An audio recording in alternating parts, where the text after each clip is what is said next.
what is called not existing is quite incapable of being there without the contrast of something called existing. It's like the crest and the trough of a wave. You can't have a wave that is all trough and no crest, just as you can't have a wave which is all crest and no trough. Such a thing has never been manifested in the physical universe. They go together. And that is the secret. There really is no other secret than that.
This is a description of anxiety.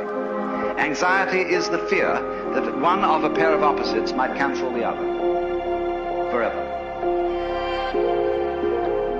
And if by any chance, by any means, you find out that that is not so, you have an entirely new attitude to what human beings are doing, which may be very creative, but which also may be very dangerous. You see through